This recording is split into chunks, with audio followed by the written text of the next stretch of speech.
और सिंह साहब तो पीछे करो, थोड़ा पीछे हो गया, थोड़ा पीछे हो, थोड़ा पीछे हो।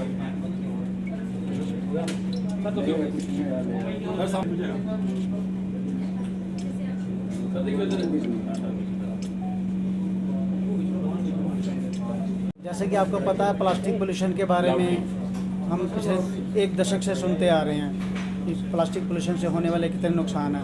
तो गवर्नमेंट के जितने भी इनिशिएटिव हुए हैं, हमारी तरफ से जितनी भी इन्वेंशंस हैं, तो वो आज को मैं थोड़ा सा इंट्रोडक्शन आज मैं दूंगा। तो हमारी कंपनी का नाम है ट्रैक मार्क इंटरनेशनल। ये हमने इस काम को करीब 2004 से शुरू किया था।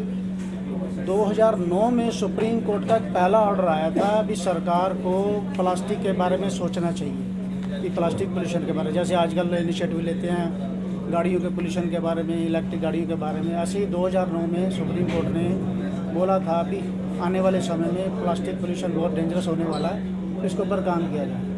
तो उस समय मैं कोरिया में हुआ करता था, तो वहाँ पे कुछ साइंटिस्ट मेरे दोस्त थे, हम ऑलरेडी इसके ऊपर काम कर ही रहे थे। तो 2009 में ही हमने इसकी ना इंट्रोडक्शन, कुछ प्रोडक्ट्स हमने बना चुके थे, तो एक इंट्रोडक्शन हमने इंडिया में उसी समय दे दी थी।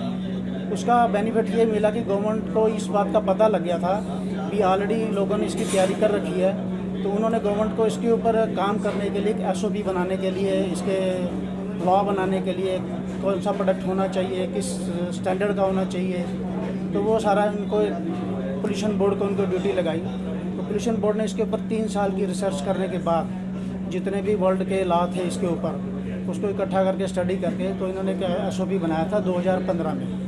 और 2016 में एक हमारी CPET लैब है, सेंट्रल प्लास्टिक इंस्टीट्यूट इन चेन्नई, तो CPET की लैब में पहली टेस्टिंग की मशीन आई थी भी इसको कैसे टेस्ट किया जाए। वो टेस्ट करने का मेथड भी बहुत स्ट्रॉन्ग मेथड है, वर्ल्ड के जितने स्ट्रॉन्गेस्ट मेथड हैं अमेरिका में या जितने भी यूरोपियन कंट्री में, ये उसी स्टैंडर्ड के हैं। तो इसको टेस्ट करने के लिए पहली लैब हुई तो 2016 में वो इंस्टॉल, उनके पास पहली मशीनें आई। तो 2016 में ही हमने उसके, हमारे पास तो प्रोडक्ट इसका सारा इन्वेंशन तैयार ही थी, तो उस प्रोडक्ट को हमने उसको टेस्ट के लिए डाला। उस टेस्ट की रिपोर्ट आती है करीब 9 महीने बाद, क्योंकि 6 महीने का इसका रनिंग टेस्ट होता है, जिसमें इसमें मिट्टी में ये फर्टिलाइज़र बनता है या नहीं बनता, उसका टेस्ट किया जाता है। उसके बाद अगले 3 महीने उस सॉइल में पौधे उगा के भी देखे जाते हैं भी क्या ये सचमुच में सॉइल बना है या नहीं, उसमें कंपोस्ट हुआ है, फर्टिलाइज़र बना है। तो टेस्ट होने के बाद 9 महीने के बाद इसकी एक रिपोर्ट मिलती है। उस रिपोर्ट में ये प्रूव होना चाहिए विदिन 180 डेज़ ये 90% कंपोस्ट होना चाहिए। तो ये इनका एक मिनिमम स्टैंडर्ड है इंडिया गवर्नमेंट का। तो इस स्टैंडर्ड का नाम है ISO 17088। तो ये स्टैंडर्ड के मुताबिक ये सारे हमारी कंपनी ने टेस्ट कराए, तो हमारा ये 80 डेज़ में ही अपना 180 डेज़ का विदिन 100 डेज में 85% हो गया था। तो ये बट उनका एक प्रोसेस है, वो प्रोसेस के हिसाब से वो अपना टाइम कंज्यूमिंग पूरा लेते हैं। तो उस टेस्ट के बाद फिर ये रिपोर्ट जाती है सेंट्रल पोल्यूशन बोर्ड दिल्ली में, इनका हेड ऑफिस है। उसके बाद इसका एक सर्टिफिकेट मिलता है, उसके बाद ही फिर इसकी प्रोडक्शन हमारी 2016-17 में हमारी इस प्रोडक्शन हमने स्टार्ट की थी।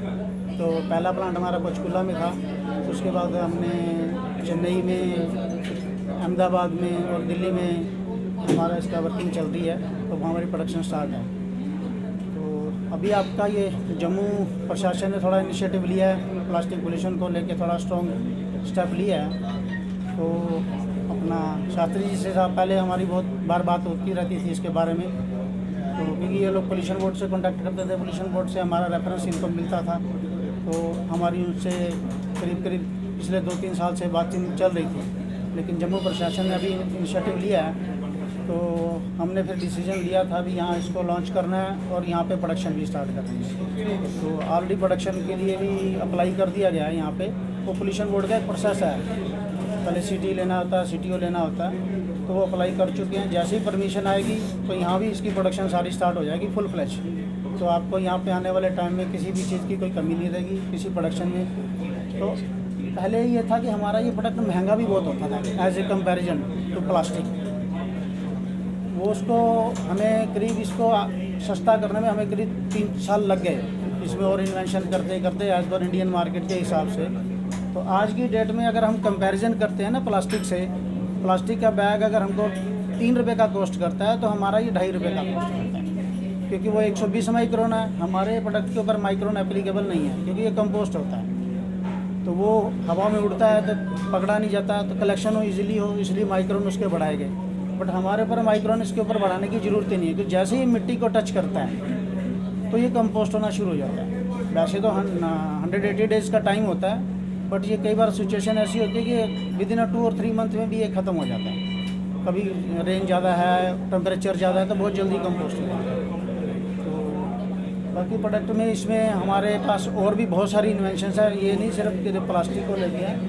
तो आने वाले टाइम में हमारे जीवन में 16 आर्टिकल्स